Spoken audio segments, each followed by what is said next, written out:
Hello, today we will discuss Aliens from one game, UFO Enemy Unknown. This game is rather ancient, but I'm still a great fan of it. I highly recommend, because it's science fiction. So the first alien race is sectoid. The sectoid hierarchy ranges from soldiers to leaders with powerful psionic abilities. These psionic powers can be used to demoralize soldiers in combat or even to take control of their minds. They tend to indulge in human abductions and cattle mutilation. The abduction is used to extract genetic material for crossbreeding and developing clones for infiltrating human society. The cattle provide both nutrition and genetic material. This race appears to develop superior genetic hybrids to increase the efficiency of the hive-like society. The sectoid look like stereotypical alien abductor, skinny, gray, with big black eyes. Sectoid are usually the first alien species a commander will come across. They are highly armored and usually go down after taking one or two direct hits with the standard air pistols and rifles. Through weak, high-ranking sectoids such as leaders and commanders have the ability to use psionics to mentally attack and disrupt the activities of XCOM squads. Just one sectoid with psi powers can be a deadly threat to even the toughest of squads if there are any weak links in their mental defenses. This race is often involved in terror attacks and is supported in these endeavors by cyberdisk. Capturing a sectoid leader or commander will allow RD to further their research in the fields of psionics, and a serial of any rank will also allow this. The autopsy reveals vestigial digestive organs and a simple structure. The brain and eyes are very well developed. The structure suggests genetic alteration or mutation. The small mouth and nose appear to have little function. The webbing between the fingers and the flat feet suggests aquatic origin. There are no reproductive organs and no clues to how the species can reproduce. They are mostly probably a genetically engineered species.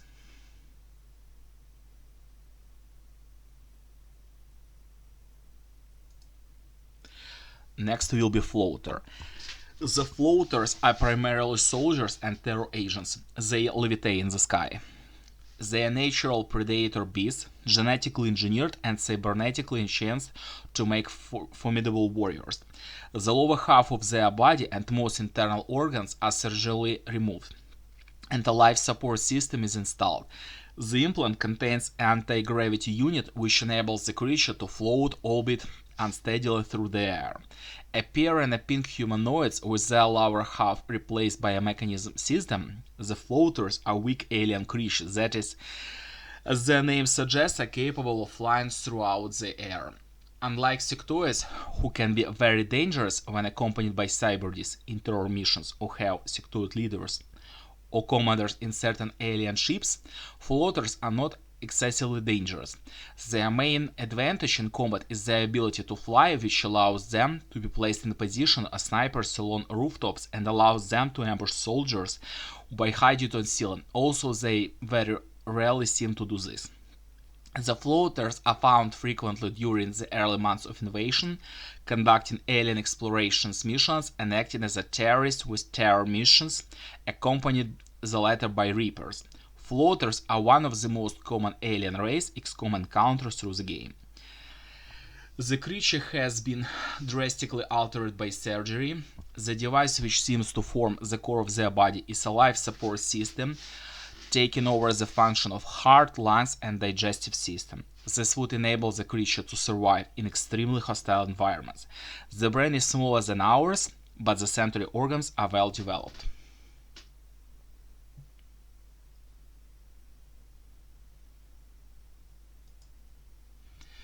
Snakesmen. As their name suggests, they are reptilian-like alien species. They become quite a common sight on Earth after a few months on fighting during the first alien war, after many missions of sectoids and floaters.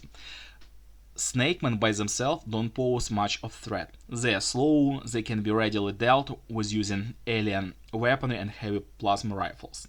However, snakemen are also frequent terror agents, and they're accompanied by terror by fearsome chrysalids. The association means that XCOM squad attending snakeman terror sites should be well prepared. This race developed in an extremely hostile environment. They're extremely tough and can resist extreme temperature variation. Their mobility depends on a snake-like giant foot which protects all the vital organs. The objective appear to be purely predatory, and they appear under command of some other intelligence which directs their military style incursion on Earth. The skin is extremely tough and heat resistant. The cardiovascular system, part of molecular system which use hydraulic principle to create motion. The only true muscle is the heart. The reproductive system appears to be very efficient. Reproductive is asexual, with each snakeman carrying up to 50 eggs inside its body at one time. Left to its own device, the species would be a severe threat to live on Earth. Mutton, they are so tough, like they have 3 Kevlar vest on them. I have shot upon them with tanks, several hits, even artillery strikes. I mean, really, barrage? No way. They're tough bastards. It takes maybe 10-15 laser shots to kill them, so use just heavy plasma on them. Muttons are the most physically powerful sentient race in XCOM. They may be accompanied by silicoid and celluloid terror units. Mutants have high stats and armor are resistant to AP ammunition, armor piercing, making them quite hard to deal with inexperienced force. Fortunately, they have a relatively low intelligence score and will forget the whereabouts of your soldiers only after 4 turns. They are also highly susceptible to psychonic attacks. Just see the amount of their health, 125, really. These humanoid creatures physically powerful and intelligent. They have a particular appetite for consuming raw flesh of any kind, which they need for sustenance like Earth-based carnivores. They appear to rely on telepathic commands from the race known as the Ethereals. Once separated from this telepathic link, their mental system appears to break down and they die. The cybernetic implants are used to enhance their combat performance. They are only clear like foot soldier for high intelligence. The skin of this creature appears to be organically created protective armor which is grafted into the body. There are numerous cybernetic implants which are used to enhance the cardiovascular system and senses. The reproductive organs appears to have been surgically removed. Evidently, these unfortunate creatures are limited to a life of warfare and conquest. Armor-piercing ammunition is not very effective against the toughened skin. And the last are Ethereals. They use psychonic. They can take control over a soldier. They are very dangerous, despite they are physically very weak. The serial race is arguably the most dangerous species in the XCOM forces faced during the first Alien War. As the masterminds controlling the mutant race and apparently the leaders of entire alien invasion, Ethereals are rarely seen on Earth. They will not ordinarily be encountered before July 1999, which only deign to appear personal for the most important missions: building bases, spreading fear, diplomatic negotiation, and attacks on XCOM. The serial terror unit, they have robotic, nigh indestructible sectopods. Can you see the level of psychonic skill and psychonic defense? So it's really hard to take control over them. Special abilities. Every member of the serial race possesses very powerful psychonic abilities that can be used to make XCOM forces panic. It's even possible for serials to take control of XCOM units and use them against us. Only the most psychonically resistant troops should be used against Ethereals. The psychonic prowess of the Ethereals also grants the ability to fly, just like floaters. This protects them from grenades and provides some protection from the blaster launcher.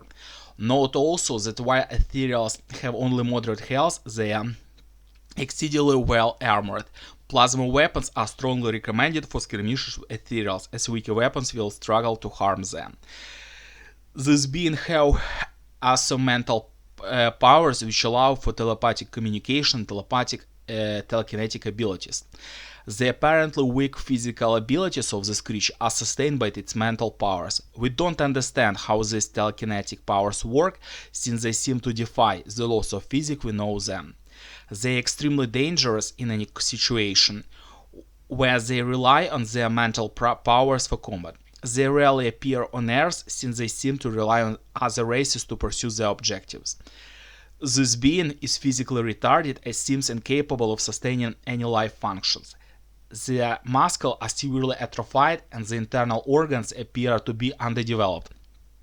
The sensory organs, including eyes, don't appear to function at all.